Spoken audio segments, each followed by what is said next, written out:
जालन्यात ट्रक ड्रायव्हरवर गोळीबार झाल्याची घटना घडली. जालना शहरातील टोल नाका परिसरात ट्रक ड्रायव्हरवर गोळीबाराची घटना झाली. घटनेत सुदैवाने जीवितहानी झालेली आहे. गोळी कमरेखालील भागाला चाटून गेल्यामुळे ट्रक ड्रायव्हर बालंबाल बचावला आहे. मोहम्मद रिजवान हसाबुद्दीन वय 24 वर्ष असं गोळीबारात जखमी झालेल्या तरुणाचं नाव आहे. जालना शहरातील टोल नाका परिसरात ट्रक ड्रायव्हरवर गोळीबाराची घटना घडली आहे. या घटनेत सुदैवाने जीवितहानी टळली आहे.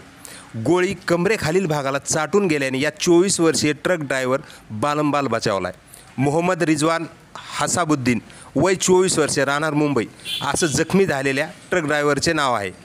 मोहम्मद रिजवान हुसाबुद्दीन हे मुंबई येथून भंगार घेऊन जालन्यात आले होते.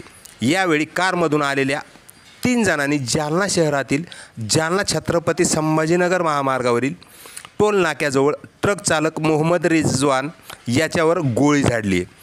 या घटनेत ट्रक चालक मोहम्मद रिजवान हे जखमी झाले असून त्यांना गोळी चाटून गेली आहे. या प्रकरणी चंदनझिना पोलीस ठाण्यात गुन्हा दाखल करण्याची प्रक्रिया सुरू असून आरोपीच्या शोधासाठी पोलिसाचं एक पथकही रवाना करण्यात आलं आहे, अशी माहिती पोलिसाकडून मिळाली आहे. दरम्यान या जालना शहरात घडलेल्या या घटनेमुळे एकच खळबळ उडाली आहे आणि पुढील तपास जे आहेत ते पोलीस करत आहेत. भाई भाई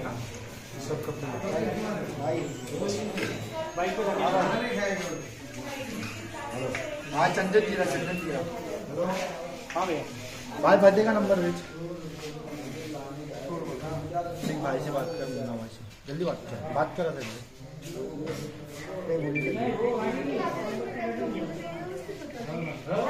था।